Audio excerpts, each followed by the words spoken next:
All right, guys, we have an interview with a good friend of ours, Chef Edward Lee. Um, he's done a lot of things. He's most probably visible right now on the Netflix series Culinary Class Wars. We have been binging the hell out of it, and we're so proud of him because he's kicking fucking ass. And I think Netflix has revealed 7 episodes. I think there's like another 7 to go, but known Ed a long time, and he's now a proud son of Kentucky. And he's opening up, as important as all that is, he's opening up a very important restaurant in Washington, D.C. called Shia. And you're going to learn more about why it's so special and why it's so important in a little bit. And we're going to get a slice of life. Welcome to the Dave Chang Show, part of the Ringer Podcast Network, presented by Major Demo Media. Thank you, Yola Tango, as always. If you haven't already, you should subscribe to this podcast on Spotify, our overlords, or, I understand there's still people slumming it on Apple Podcasts. You can subscribe there too. But you can also head over to the new YouTube channel at The Dave Chang Show and watch full episodes and clips from this show. Sometimes we do this live thing that we're still getting a hang on. And Dinner Time Live is back tomorrow night. Yeah. Yeah. For our season 2 holiday edition.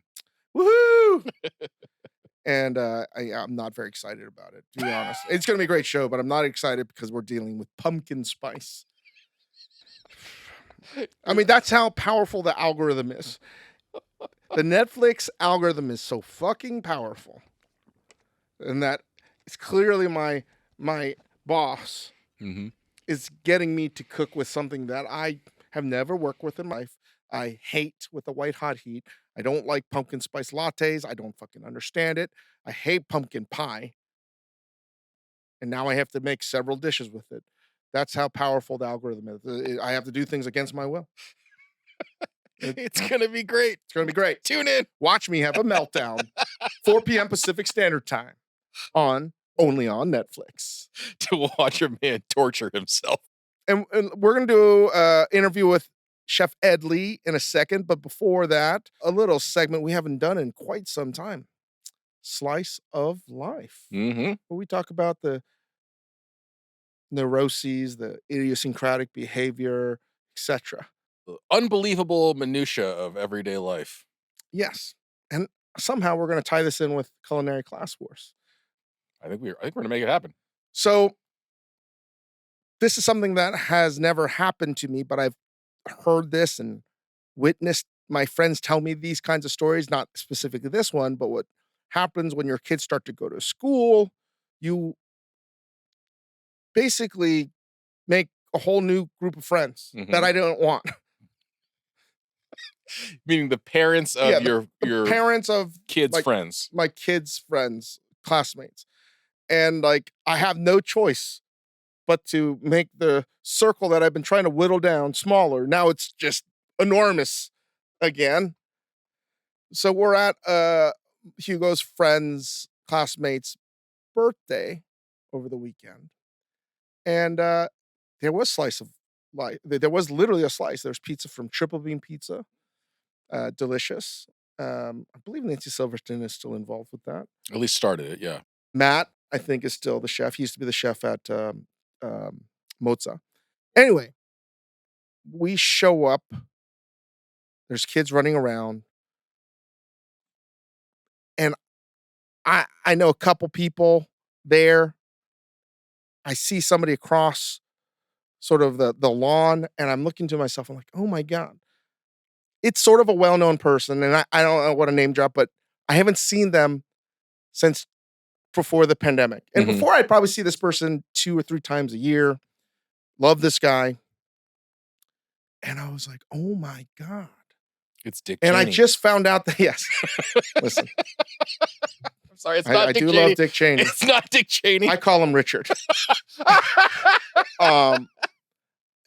So I haven't seen him, but I've heard that my friend who I haven't seen had recently had twins, young twins that are like, very young.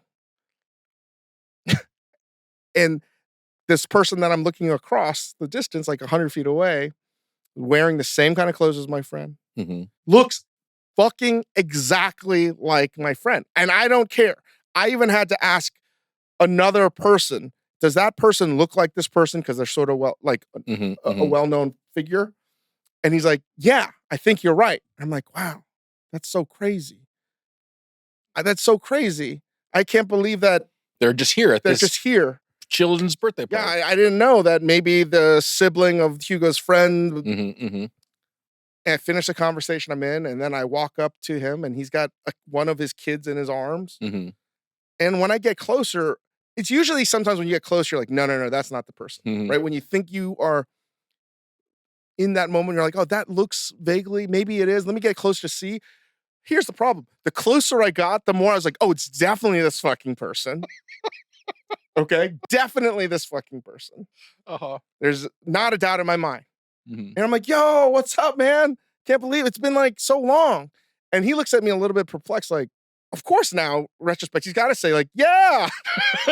It has been forever. And I'm like, hey, where's your other kid? He's like, oh, here's the thing. This person also had twins. Get the fuck out of here. But not identical, fraternal. And I'm like, oh, the other one's right over there. And I'm like, boy, girl, same. And I'm like, what the fuck? Like, this is crazy. This is crazy. But so you're in this conversation now, you're saying, hey, what's up? Where's the other kid? All of the biographical details, all the physical attributes are matching up. Is there a doubt in your mind at this point? Are you like, this is No, not? now I'm like, this is weird because they look so alike. They both have twins. Yeah. That I haven't met. Yeah. And I was like, similar age. I was like, what the fuck? But do you not, now you're here, so face to the face, doubt started to happen when I was like, why are you here? I said, why are you here? He's like, and this person's like, she's my sister. Hugo's friend's mom, who's hosting the party, it's a sister. She's like, she's my sister. Of course, of course I'd be here. Why would I not be here? I'm the fucking uncle. The birthday child. And I was thinking, I was like, I know this person. I know their family to a degree. I'm like, I know he's got a sister. I know he's got a mom. They're also close. I was like, what's going on here? I know this person's got a brother. I was like, oh, because you're like, oh, the mom is. So not now the I'm sister thinking that the mom of Hugo's friend is just randomly related. And I was like, oh, like, I didn't know that. I didn't know. Oh, yeah. So I'm like, oh man, I didn't know. Oh, this is not the person. This is not your friend. No, but I'm still looking at him like a weirdo, being like, in my head, I'm like, I just want to touch his face. Because it's like he's Tom Cruise in Mission Impossible. Like, I was just expected to rip it off. I'm like, what the fuck, man? How is this possible? And I want to say, hey, has anyone said you look like X before? But I didn't, because still at this time, after he told me that she's my brother, I know enough about this person to know, like, that actually still checks out. So I'm now super confused as what to do. You keep on throwing out these little shibboleths to find out if this is the person you think it is, but they keep on passing the test. Yes. They just keep on passing. That's fucking hilarious. But what made me realize, and to this today, I still don't know what the truth is. I don't. And I mean this. I don't know. And now I'm too embarrassed to text my friend, my actual friend. Yo, man, like, great seeing you. Just to verify. Yeah, what could you you don't want to do that because they'd be like, what the fuck are you talking about? Right? I didn't know that his sister XYZ. Like, I just didn't know. So I still don't know. The reason why I'm still in the belief that I might be right, because it's just uncanny. It's fucking uncanny. It really is. Is the questions I was asking this individual, who I don't even know whose fucking name was, still, the perplexion. He was just somewhat confused. Like, I'm being civil and I'm going to try to be nice, but you are asking me the most asinine, ridiculous questions humanly possible. This is my favorite part of this story, is thinking about this other person. If it is, in fact, your friend, and they just happen to have been there and it matches up, and that was your friend, in his mind, he is like, God, Dave is being so I fucking know. weird. I know. And But- that's why I'm not getting a text back. But if it's not your friend and it's a total random doppelganger evil twin situation, then this doppelganger is going home being like, honey, the weirdest thing today happened. David Chang came up to me today. and Yeah, no, just he's going to started go to talking Hugo's me. friend's mom and be like, that guy, FYI, is fucking out of his mind. Hey, you know that chef, David Chang? He's fucking weird. Like, I mean, I heard he was weird, but he's really fucking weird. So I didn't know. And I was like, great, should I text the mom? And I was just like, you know what? I should just see what happens. See what happens. And I hope people understand that this wasn't like looks like. When I say Mission Impossible mask, that's what it was like. like you were getting closer and it wasn't getting less. No, good. it confirmed my suspicions that it was the person. So that's the part where I'm just like, I was at like an airport 6 months ago or something, and somebody called my name out, and I thought it was our friend Brandon Jew, and I was like, oh, hey, it's Brandon. I went to go hug this person with my arms open to hug Brandon, and as I got within 25 feet, I was like, that's a fucking stranger, man. Like, put your arms back. So, like, the fact that you were getting closer and it was becoming more clearly this person. It's been 4.5 years since I've seen this person too. Also, I asked another person who I was in a conversation with, and he's like, yeah, I think that's him. So I was like, what am I supposed to do? That's my slice of life. I don't think anybody will ever believe me. I don't think anybody will ever experience that kind of matchup of a friend / face-off type situation. Where I see why this is going to lead us into our Edward Lee conversation. Because Edward Lee, great chef, good friend, amazing contestant that fucking kicks ass on this show. There's an episode where you'll see somebody that has a resemblance to me. Okay? It is true. And it's another one of those things where if you're going to see Ed on Culinary Class Wars, and you're going to be like, well, is he competing against Dave? And then the closer you get to the TV, the more confirmed it is. No. But the fact that there's a person that looks somewhat familiar, not nearly as fucking handsome, right? Mm-hmm. But, still handsome enough to fool people. Yeah, for sure. Stunt double. He competes against Edward Lee. And I'm just going to, listen, I'm going to give you a spoiler here. So if you don't want it spoiled, earmuffs. Mm-hmm. Edward Lee fucking crushes this man's soul. Sends him back to the gates of hell. The guy that sort of looks like me. It's interesting. You were it is like, I think this is. There can only be one person that looks like me. That's me. Oh, this is why. I was like, this is an interesting story for your therapist. Like, why do you take so much joy in seeing somebody who looks exactly like you get beaten? But now I see the answer is clear because he's destroying the doppelganger. All right. So that's the slice of life, and it's a nice segue into our conversation with Chef Edward Lee. We're joined with our friend, Chef Edward Lee, author, TV personality, humanitarian. And he cooked at the White House for the state dinner that I was not invited to. But you've been in the game a long time, and I haven't seen you in a bit. And I know that we've seen each other a couple times, but I was telling everybody the last time I really properly hung out with you was one of the drunkest days I've ever been. In Louisville with Sean Brock. Oh, yeah, that was a good time. That was a lot of bourbon. Yeah, things got a little out of control. And the other thing that you've been up to, the other reason we've got you on the show is you're going for that. You were going for that culinary competition show EGOT. I feel like you got this with Culinary Class Wars, man. You already took down all the biggest game in town in America, and you were like, where can I find some more big game to hunt? It was a little bit like Enter the Dragon. It was a little bit like it's strange, right? It's like Iron Chef meets Squid Games. Yeah. Meets all in Korean, and I can't understand 90% of what Yeah. they're saying. Well, the funny thing is you're talking to two of the biggest fans of Physical 100, not because we aspire to look like those individuals, but we just thought it was a only in Korea kind of game show. All right. And if they try to do an American version, I don't know if it would work. I will definitely say that we were working diligently to come up with a cooking version of Cooking 100. And then Netflix said, please don't. We're going to leave it to people that have done this. And I will say, we would love to do an American version of it.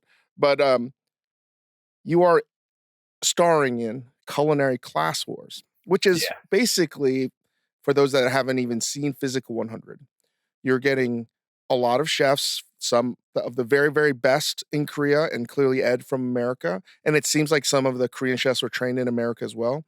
So is it about 100, right? 100 total? It's 100 start. Yeah. So it's 20 white spoons. And in Korea, everything is classist. So may not translate to America, but you have 20 white spoons that are deemed as elevated as the OG masters. And then you have 80 black spoons who are, I guess, how do they describe them in the show? Like relatively unknown. They don't even get a name; they get a nickname. They take away their names and they're identities. like up and coming, struggling, fighting for their name, and so they have to pick a nickname for themselves. And only if you get to the finals do you get to reveal. That's some Korean shit. Yeah, you guys are crazy. I just love some of the nicknames, like Genius Chef. Yeah, it's so fucking crazy, man. That is, but like, whatever. You should. It's on Netflix. 100 chefs participate. It is cut from the same cloth of Physical 100. If you guys like that show, but Ed is the only American and rep. Way to represent Ed. I know. Thank you. I know. It's a lot. It's a lot to. It's a lot on your shoulders. When you so. So I'm sure you've won Iron Chef, you've done Top Chef. Like I'm sure you get tons of these sort of offers that come across your desk. I'm sure you say no to a lot. And I say no to all of them. And I've stopped doing all that TV stuff a while back. And they called me, and I said no at first. So I was like, I don't think that's a young person's game. But I don't know. The more I thought about it. And you guys probably relate. Like there's always this weird identity thing of being like, am I too American? Am I too Korean? Am I, who am I? And they kept calling me, and I kept calling them, and I said, you know what? I'm going to do this one thing, unapologetically Korean, all in 100%, cheese to the nth degree, and we're just going to go and do it. And to also be able to spend that much time in Korea, like sort of in that community of chefs, was really it's a special thing. I'm glad I did it. Well, just not to ruin it for anybody, but we're recording this where Netflix has only released the first 7 episodes. Mm-hmm. Yeah. And we get to see Ed put the fucking smackdown. Fucking smackdown on an upstart black spoon. Put him in the motherfucking place. So round 1, you go, and okay, we'll get into this later because I just it's the craziest fucking show in the world. We got to talk about that, but it is true. Round 1, you do a blind challenge against a black spoon. You're a white spoon. You're an elitist motherfucker, 1%er. You stand literally on a balcony overlooking all these unnamed black spoons beneath you. You go head to head with the Meat Master. That's his nickname. And I will be honest, which is weird because his name in Korean is Gangpae, which is would be like Meat Gangster. Oh, Meat Gangster. I think it's kind of a cooler name than Meat Master. But I'll be honest, I turned this on, and I was like pretty high when I turned this on. And I was like, oh, fuck, I thought Dave said no to this. I thought he said he wasn't going to do this show. What the fuck is he doing battling Ed Lee? I also was a little bit confused. I was not high. I was also watching the show and I was like, Am I on the show? It's a straight Dave Chang doppelganger that you go head to head. Did that thought cross your mind at all when you met the Meat Master? I'll join in too, because the first time I saw him, I was like, wait, no. Because, you're at a distance. I'm like, no. So all three of us are in the same boat. Yeah. Shaved head, beard, the whole thing. It was Dave. Devilishly handsome. Yeah, excuse me. I mean, the most important thing is if you watch this first episode, like that motherfucker, that guy is so attractive. Clearly, I would be thinking that. I hope everyone else in the world is thinking that too. For sure. But the show is doing extremely well. Mhm. And the first episode, we won't go too much. Not that you need to divulge, but you should watch it. It's very entertaining. And I did have this conversation with somebody that doesn't like. Actually, I'll tell you, Bill Simmons doesn't want to watch it because of subtitles. I said, "Oh, they have it dubbed. It's dubbed. You can watch it dubbed as well." I watch it in Korean to make myself feel better. Like I know 50% of the things they're saying. Oh yeah, we should talk about this. Ed, how would you characterize your Korean language skills? My Korean is about on the level of a drunk third grader. is where I'm at. My Korean is that of a well-trained dog. Yeah. You understand commands. Yeah. You can trick people. I understand when someone's angry. Before I went on the show, I actually hired a tutor. Oh. This 26-year-old kid who was practicing to be a minister. And I got yelled at him on a daily basis for like 3 weeks to brush up on my Korean. And that made me feel really small. By the power of God, Christ compels you. Why aren't you converting? Okay, so I mean, I'm sure the language barrier, you'll have to tell me if you feel otherwise. Like the show's crazy. That first round is a blind tasting. And in a Korean food competition show, that means the judges literally had blindfolds on when they're fed a bite of food. And there was a show with Nigella Lawson, Tony Bourdain, the late great, was on. It was called The Taste. Yes. And it was patterned really after The Voice. And it didn't work that well because you couldn't empathize with the judges that were tasting it. And I feel that the mechanics in the show they've done something that has never been done in culinary competition to give you a real honest like feedback on tasting something blind. And clearly when you taste something blind, you eat with your eyes as well. But if you're strictly going by taste, it gives you an idea and then you can vote. So the judges vote blind, right? And if it's a tie, they can take the blindfolds off and interview whoever they're judging, correct? And I just jumped the gun to the one-on-one battles, but so I guess my question is, given all of that and like your drunken third grade command of Korean, when they're sort of describing, when the producers are telling you what's about to happen, are you just like, what the fuck are you saying is going to happen? Am I misunderstanding this? What's going on? There were most of the time I was just kind of lost in my own little space. I had a translator in my ear, but she wasn't picking up on everything. And so I would get like... That's a disadvantage for you. It was a massive disadvantage. They would talk for like 15 minutes and then the translator in my ear would go, "You must pick seafood." I'm sure they said something more than that. You're like, I'm losing some nuance here.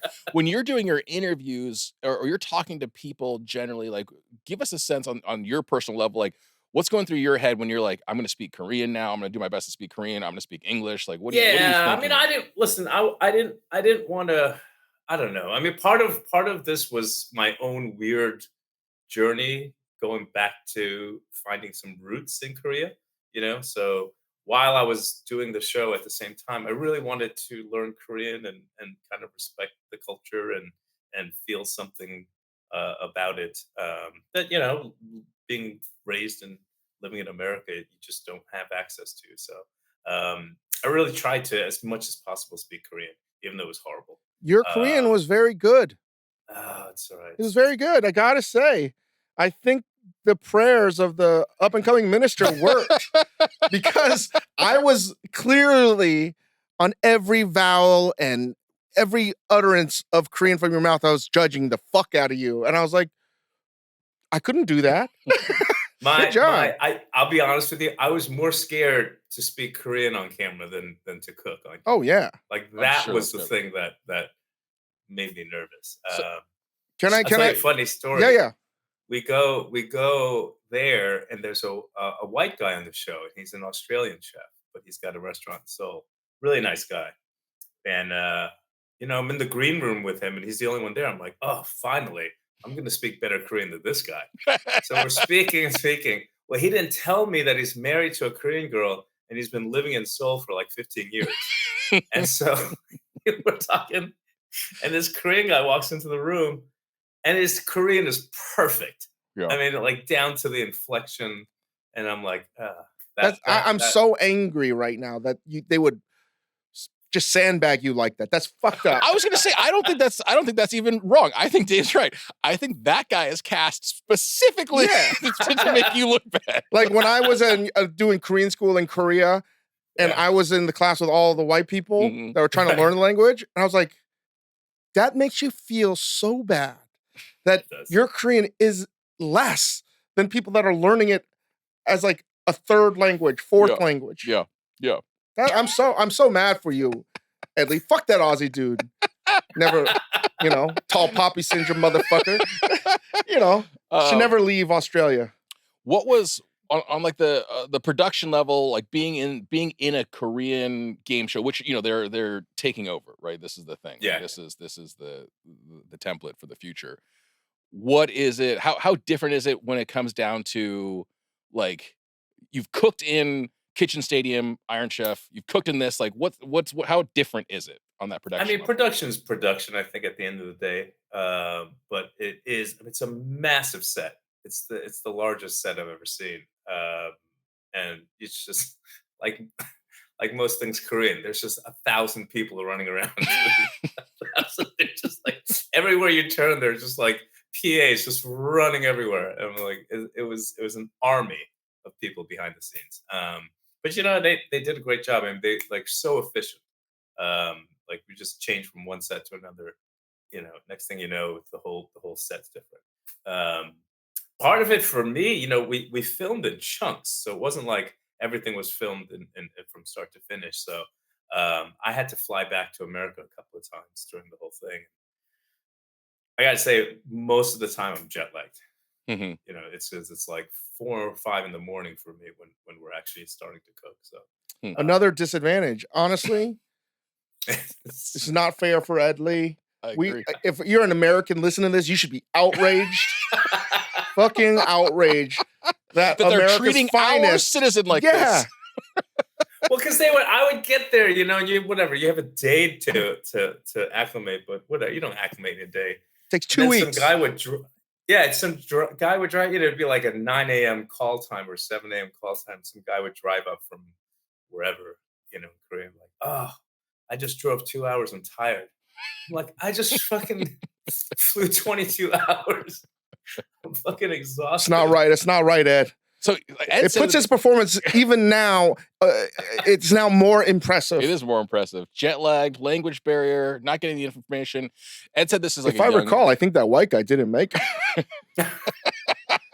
They got everything they needed out of him. Make Ed Lee's Korean look bad for a second. Ed said this is like a young person's game. He's got his Korean is third grade drunk level. Like this came across they asked you too. Like what stops you from doing this, Chang? He's just said it. The prospect of speaking Korean to Korean people, like I get so nervous. Listen, my Japanese is better, but this is a muscle, right? When I was born, I'm sure Ed, the same thing. The first language you learned was Korean. We spoke Korean as kids. Mm-hmm. But what happens if you become a paraplegic? Your muscles atrophy into nothing, right? And I didn't want anything to do with Korea, so anything that was Korean language atrophied into nothing. Literally, it's like my Korean memory looks like I'm. Yeah. I don't know if it's easy. I wonder if that's hard for people to understand who didn't grow up in a household or like no. The reason why you can't say anything, and I know Ed can attest to this, there's so many fucking Korean people that were born just like us. I know. No, I mean, like, there's because I feel the same thing if like I go to China or I go to anywhere with like Chinese people. I'm just like, fuck, this is gonna be so humiliating as soon as I try to open my mouth. And I feel like if you don't grow up with like that expectation. People don't understand how Yeah. embarrassing it is. I how mean, like and I don't know if you feel fundamentally, this way. Like when I go to Lotte Mart or Nation Supermarket and they start speaking to me in Korean, I definitely understand what they're saying. But I'm like, oh no, I'm Chinese Yeah. No, because I don't just want to no. embarrass myself further, and to Korean pride. I don't want. Yeah. It's too much. And they judge you. Oh, Yeah. do they judge you? They judge you. Definitely judge you. So I much like you probably had a Zoom call, and there were like 20 people on it. One person spoke English. And they were like, so speak Korean. I said, no. Say things in Korean. I'm like, absolutely not. Absolutely fucking not. And it went on like a game of chicken. No, to speak Korean. I was like, no, really, come on, you can speak Korean. I was like, and the longer it went on, there was no way I was gonna speak Korean. There's too much pressure. And I just was like, listen, guys. Yeah. This isn't gonna work. It's like incredibly embarrassing not to be able to do it. Yeah, or just like I did my Zoom call, and so they emailed. They said, do you speak Korean? And my first instinct is always to lie. So I go, yeah, sure, I speak Korean. my first instinct is always to lie. It's a Korean. So we do the Zoom call, and I mean, and I'm speaking Korean the whole time. 2 minutes into it, 2 minutes, they go, you don't speak Korean. I go, come again? They go, you don't speak Korean. I go, what? I'm speaking Korean right now. They're like, no. You know you're not. You said it earlier. You said you were less intimidated to cook than you were to speak Korean.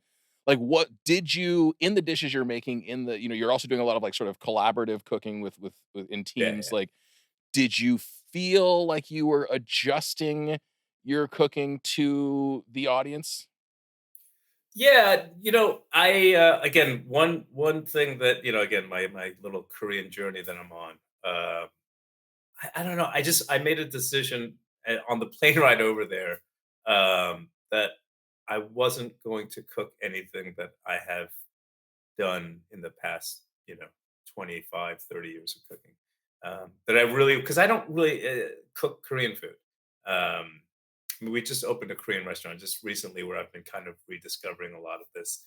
And so I just made it a thing where I really only wanted to see what Korea had to offer. And I just kind of wanted to surprise myself. And, I would eat like chutgat, right? Which we all know, but I would like taste it and go, all right, that's fucking awesome. And I've had it before, but only with some. And I'm like, can I find some other way to eat? So I don't know. My whole thing was like, I didn't want to go all the way to Korea, do this show, and make like fried chicken. Like it just Right. I didn't gotta wanna- say the salad that you made, So beautiful. and for those that don't know, there's different kinds of kimchi clearly, but even of the pechu, the normal Napa cabbage, there's different varieties in that by the age of it, and that was really stinky old kimchi. Yeah. And I was certainly blown away that you turned it into a light, ethereal, balanced dish. And I didn't even taste it, but I could imagine it. And I was like, oh, wow, it's going a completely different direction. Mhm. So I was like really happy for you. I was stoked that it was delicious because I was like, what's I going to make? Yeah. What do you think? Do you think would you have made that same decision as Ed? Like, just like, I'm not going to cook what I cook. Or like, what do you think your approach is? Can you like put yourself in those shoes? Like, do you think your food would translate, or would you be afraid? Is that part of the same reason? The thing is, even though Ed, for those that are listening, like he just said he doesn't make Korean food, but he's opening a Korean restaurant. Like, we're very hard on ourselves, but the fact is Ed's growing up eating this. The flavors are in his DNA. He knows it. Yeah. So it's not like he's learning a new language. It's there. So the ability to recall, and plus he spent years cooking at a high level. So it's now just like it's different to be able to make Korean food now or to reinterpret what you think Korean food might be because he's not 15 years old, 25 years old.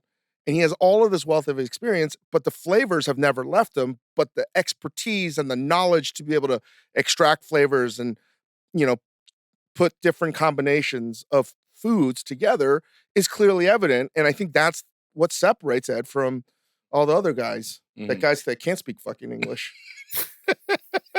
Can't speak. The guys that, you know, When have to you serve in the military But by no choice.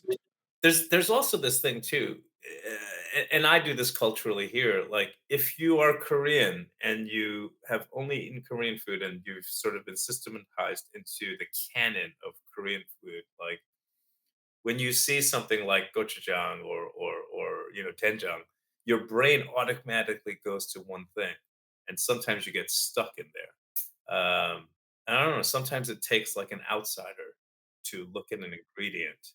And I do this like too. Like even myself, I have certain guardrails that I can't get out of, and I have white friends who are chefs, friends of mine, and they'll taste like jjajangmyeon and go, "Oh man, I could do this and this with it." And like even something that will shock me, I'm like, "Oh yeah, I never thought of that." Because we have cultural guardrails about what something should be. Um, but they're all just like, and "I could turn obviously, this into a I have burger, that man." much less so than someone who grew up in Korea. Got it. And so that's kind of, I don't know. Sometimes it's an advantage, sometimes it's a disadvantage. But I think that's really evident when it's okay. So another, deeply Korean game show part of this is like you have your one-on-one opponent, and then you walk through this sort of hall of beautiful Korean refrigerators, and you choose one blindly because you don't know what's inside of it for your signature ingredient, right? And you get the you open the door and there's just a bowl of aged kimchi in there. Like, what is your reaction when you see this ingredient? so I thought it was, again, I thought it was just kimchi. I was like, yeah, it's cool, it's kimchi. And then they were like, oh no, it's mugenji, and I'm like, oh fuck, because I'll be honest with you, I've maybe had mugenji like 3 times in my whole life. Um, you don't see that in America. Because it So stinks. It it smells stinks. so bad when it gets to that level. I So love I, I had to quickly I had to quickly go and like I went to like a store in fucking Korea and found some kimchi in it. But I'm also staying in a hotel room, mhm. so I have no idea what to Are you cook staying with the anyway. other competitors? No, because they all live there, so I stayed in a hotel. Hmm.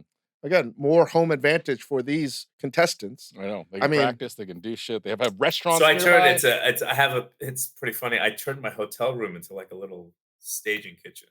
Like I bought all this because I was like, I'm sitting in my hotel doing nothing. So I bought like cutting boards and a little stovetop. Just that's right, turned my American hotel room. ingenuity.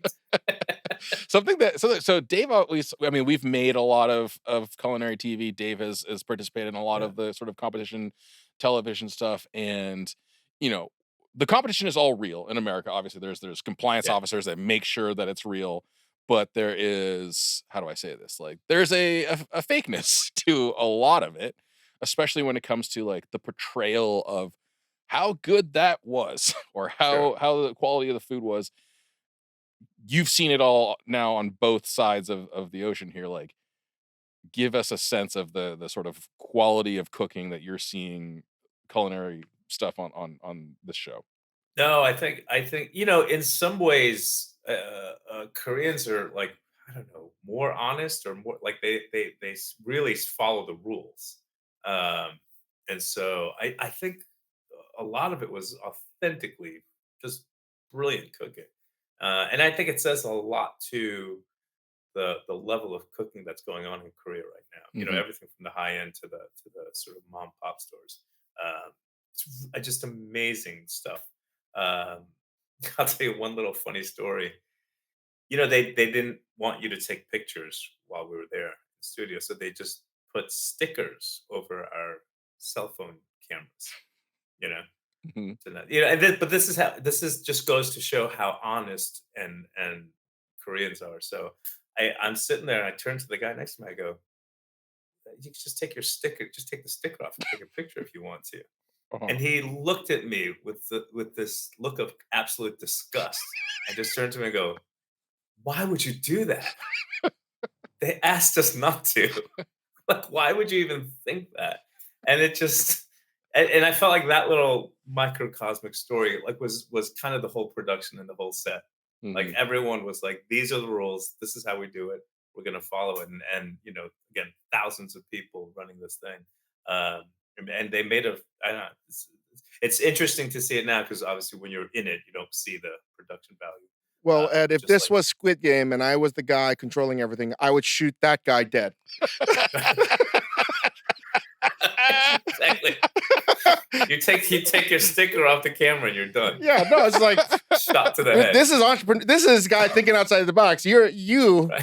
are, I had this thought, Chang, though. Like, I mean, it makes me so, like like you said in the beginning, like we watched Physical 100, and like you're like, I think within the first 10 minutes, you were texting just like, we have to make Culinary 100. Like, we have to do this.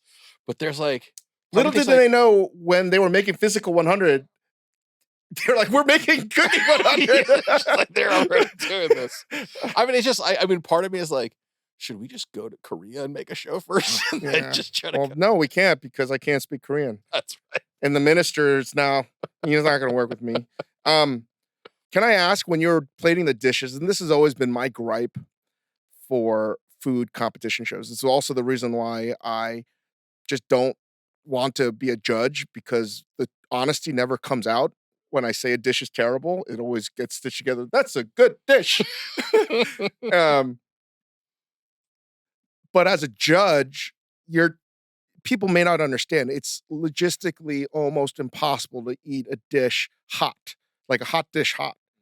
So what I always tell people, like, make cold dishes, because they have to set up the shot. You know, it's not a seamless dish is done and then it goes. You usually that food is like dying. When they call dying at the window in a restaurant, is like that means that food is not getting from the kitchen to the table. And I'm always like, this is not. There's no way to do it. And I remember having a conversation to the one person that spoke English on, on the scene, being like the same thing. Could they fix this? And they're like, no, no, no. We have a lot of ideas to sort of address some of the shortcomings. Was the food able to get hot, eaten hot? Was it hot, or is it sometimes? Yeah. And I think like I I I judge on Top Chef every now and then, and they always tell you, and you're sort of cognizant of the fact, like, don't judge. If you're having a soup or risotto, don't judge it based on temperature. Just try and judge it Just based on imagine what temperature. this tasted like 35 minutes ago, Yes, basically, exactly. right? I think that's an impossible task. Yeah. It is an I impossible did task. like in that first part of the show. I mean, it's funny that you brought that up, Chang, because I think there was like an interesting thing where it's like 40 people cooking at the same time, but it is like when you're ready to be judged, it's like, okay, the judges come over and taste your food at your station, which is an interesting. I had never really seen that, especially at that kind of a scale. I love the Mosu chef just being. I knew the show was going to be different when, like, the harmonies, the grandmas were going, like, getting 86. I was like, oh shit, this is the show Yeah. that we've been promised. Just Oh, hey, grandma. kill the granny tree. Yeah, it's like, yeah, it tastes good, but it's not good. You're going home. It's so good. Yeah, There was one that was brutal. He was like, I don't know, the kid was so excited, and it was like, it's my birthday. And the judge is like, oh, happy birthday. You're going home. Oh, that was it. The grandma, the harmony was like, oh, it made him like a jjigae, like a stew. And it's like, yeah, but you didn't make any rice. You can't eat this without rice. You're going home. It's so good. It's so brutal. It's so Oh, I brutal. love it. I love it. Ed, what else are you up to back here stateside?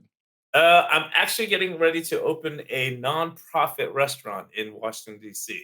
It's going to be called Shia. And one of the things that we're doing is that, well, actually, the main reason for the restaurant is a research focus where we're trying to figure out practical solutions where restaurants can be more sustainable. And then we're going to publish papers so that any restaurant across the country can adopt what we're doing. Do you remember when that video came out of the turtle and the plastic straw, and every restaurant and bar started to ban plastic straws, and we all felt great about ourselves that we changed the world. Um, and I'm like, I applaud anyone that gets rid of plastic from their bars, but like the amount of plastic that a kitchen goes through every single day is atrocious. And so we're trying to figure out a way, like we're going to do zero plastic, zero gas, and we're going to figure out how to reduce our waste by 50%. And I just think that's something that's neat. Like as restaurants keep getting bigger and more and everything, like we got to figure out a way to sort of curtail some of the plastic that we're throwing into the environment.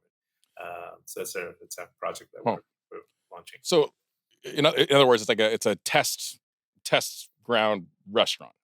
Yeah, yeah. And what we do, what's slightly, and other restaurants are zero plastic, but we're do two things. We're going to record everything. We're going to cost analyze it. We're labor analyze it, and then we're going to publish a paper saying, if you decide to go this route, it's going to be more expensive. But exactly how much more expensive, we don't really know.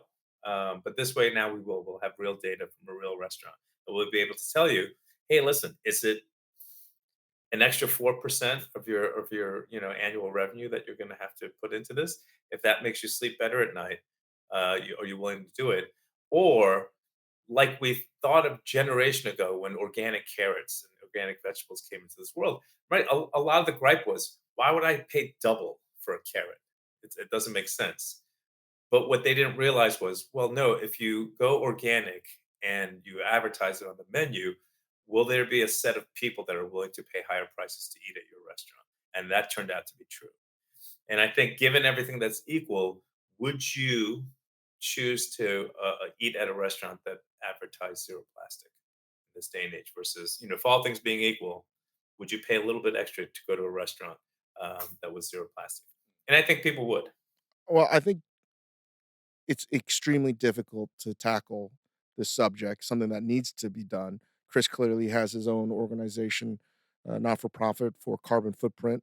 Um, and again, people may not understand how much plastic and how much waste in general. Even a restaurant that claims that they're sort of minimal, it's just sort of insane. It is. And it's a cost that gets subsidized and nobody really pays for that at all. But I also have to commend you because it just seems on paper impossible to do, and not that you can't do it, Ed. And I want to talk quickly about the not for profit and the people financially helping you. Um, I'm worried about the customers if they understand. And you are right. Some people are willing to pay more money, but at the end of the day, I just strongly feel that most people don't want to pay more money for food. And there's enough data to show that even people that want organic won't pay more for organic or properly done just because we're just brainwashed to say like, "Oh, I can save 25 cents or $2.50 on something." So that's one thing, and I think it's an interesting project on so many levels, but on one the one I'm trying to wrap my head around is the customer sort of digesting the concept of the restaurant and what they're willing to pay as a threshold. So yes, you're publishing papers because this is arguably one of the most important restaurants to open up in America in ages. And one of the things that we, this whole sort of environmental stuff that's going on, like one of the things that I truly, truly believe in is if you want people to change, you can't yell at them, you can't shame them, you can't lecture them, you can't be righteous about it. So part of our approach is we're gonna do it. And then we're gonna just lay it out there. And we're gonna be transparent about our failures too. Like we tried this, didn't work. Clearly it's not gonna, and we'll go on. And through that, just hey, listen, if you only want to do 15% of what we did, that's fine. It's better than nothing. Ho But what we don't want to do is lecture people and say, look at how righteous we are. You should be doing the same thing because I think that's the wrong approach, and I think that's a lot of the resistance that you get from people because no one wants to go to a restaurant and be lectured at. Can I ask And so about the last thing we want to do is to do the that. lecturing aspect, not to the customer, but to your Yeah, purveyors, right? yeah. So you're asking people that deliver food and send you food and produce food to package it in a way that probably they don't do normally. So Mhm. how do you do that when you're receiving So product? we're first. I'll give you one small example. Spice tubs, right? The 1 pound spice tubs. They all come in plastic, right? Paprika and coriander, and then we collect them by the pallet full. And we call the spice. We're like, "Do you want them back?" They're like, "No, just throw them away." So we throw them away. So we went to every spice company and said, "Hey, if I buy tins and muslin bags, and I'll send them back to you when they're done, and you refill them. Would you do it?" And everyone said no. Finally, we found a couple of companies that said yes, we'll do it. Small companies, right? And so they're paying a slightly higher price for it. But I said, fine, we'll work with you, we'll do it. And then I said, listen, if you're going to work with us on this, I'm going to blow you up on social media. We're going to feature you on our website. We're going to just, add, put this on a loudspeaker. Maybe you get a couple of more restaurant accounts because of this. Maybe someone does this thing in Oakland and Detroit and Austin and whatnot. Maybe in 5 years, the big spice companies lose 2% market share. I guarantee you they'll change at that point. So my thing is, you don't tell corporations what to do because they'll never do that. Mhm. What you do is you figure out how to hurt them in the wallet. And if you can figure out a system where I'm not going to be the one that creates the system, I'm just going to figure out the blueprint and see if other people want to follow it. If 100 other restaurants start doing it, they'll feel it in the wallet, and then that's when they'll change. So that's kind of the impetus behind what we're So trying to do. so to Dave's point, I'll work my way to a question here, but to Yeah. Dave's point, our friend, I think you know him too, our friend Anthony Mint had a restaurant in Mhm. San Francisco called The Perennial, which was a very, very mission driven, like the core fundamental, idea was that it's gonna be the most sustainable restaurant in the entire world. It was driven entirely by this mission. And ultimately it failed. Yeah. Ultimately, not enough people came to eat this restaurant. And I used to say to Anthony all the time, like Anthony's a great cook, but I was like, when people are choosing what restaurant they want to go for dinner, nobody says, people say like, oh, I feel like Thai or I feel like Chinese or I feel like Mexican. Nobody says like, I feel like sustainable food. So Right. like Anthony, if you want this to succeed, pick a cuisine. Think about the diner experience first, and the rest has to follow. To your point of not being like lecturing people, it's gotta be I was like, "Anthony, make the most delicious Burmese food you can imagine, and do it according to all of the principles you have, but lead with, like, what is delicious first and what's, like, gonna be a great customer experience, and then let them find the rest on their own." It's I really, really, really hard, so, like, my question to you is, what is the food at Shia? Like, what are people it's coming gonna be for? a Korean tasting menu. Okay. So it'll be, the stuff that I'm kind of on this weird Korean journey about. So we're importing a few items from Korea, um, and just figuring out what that, you know, in this, I study a lot of immigrant food, and I love getting obsessed over the progress of immigrant food. And I have this thing, like, so whenever a food comes to America, whether it's Korean or Thai or Italian or Armenian, it comes in. Yeah, the first generation you see is mom and pop stores, right? It's people, they have no other way to make income, so they do what they do, and that's how they make money. They put their kids through college, and then, like, the second iteration of it is, it becomes, for lack of a better word, fusion, right? So you get a bulgogi taco, you get kimchi on a hot dog, you get, all this cross cultural uh, um, thing happening with food. And then, to me, there is this third iteration that happens after that. And you're seeing it in some of the restaurants in New York with the tasting menus, with the Korean tasting menus, right, where you're seeing, like, I don't know, there becomes a somewhat of a purity, like a distillation of everything. And it's like some of it's cross-meshing culture, some of it's authentic, like mom and pop, but some of it's modern and innovative, and it becomes this sort of like, all the chaff gets kind of filtered out, and you get to the core of something. And the question being, like, what's Korean food in America going to be for the next 20 years?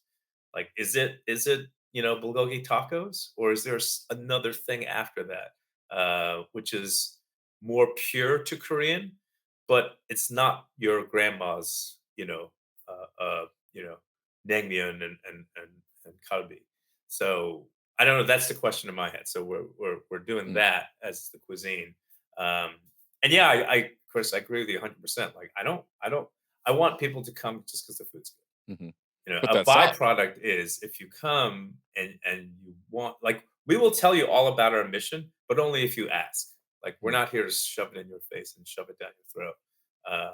But if you're curious, yeah, we'll go down the rabbit hole. Put that salad on the menu. Fill that restaurant right up. That persimmon Okay, salad. I Come on now. gotta find out where to get mugaji in America. Ed, before we let you go, you have a new book out, Yeah. and it is called Bourbon Land. Quick Yes. plug for that. What can people expect?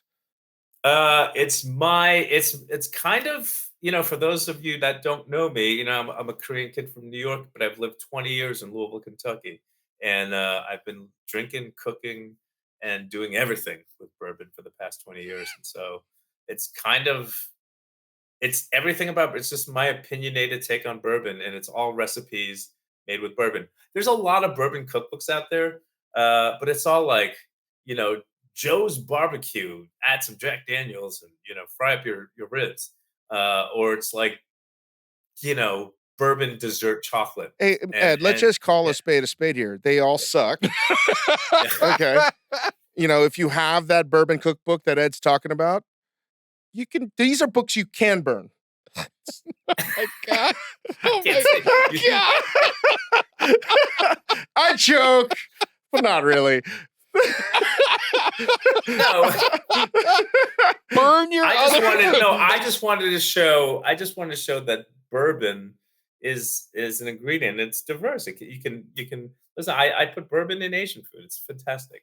But it's also kind of my love letter to Kentucky. I mean, I found myself, from New York originally, but found myself like falling in love with Kentucky and got married there, had a kid there, just had a fucking incredible ride. And so as bourbon becomes more popular and it becomes like global, I just don't want people to forget that it's, born, bred, made, and beloved in Kentucky. It's been 20 years since you moved to Kentucky. I remember like people like Ed moved to Kentucky. I was like, what? He did a what? Where? And then I saw how happy you were. Redneck. You were so happy. You were genuinely happy. And I'm glad that I'm glad the great state of Kentucky has welcomed you with open arms, because you are a great value add to that place. And I remember one of those things you cooked for me with bourbon. You made soy butter bourbon on grilled oysters. Oh yeah. Damn, that's good memory. This guy does not forget a dish. A lot of that bourbon didn't hit the oysters, but hit my mouth. That was with Julian Van Winkle. That was the early days of Pappy Van Winkle before everything changed. This must have been a good hang. Super drunk. And those are the days, man. Julian, before he sold, before it was even popular. I haven't even told Bourdain about it yet. This was like a niche thing. Ed cooked for all of us. It was one of the more memorable meals I've had. And again, just remembering the big shit-eating grin on Ed's face, just being there in Kentucky. I'll never forget that. So great seeing you.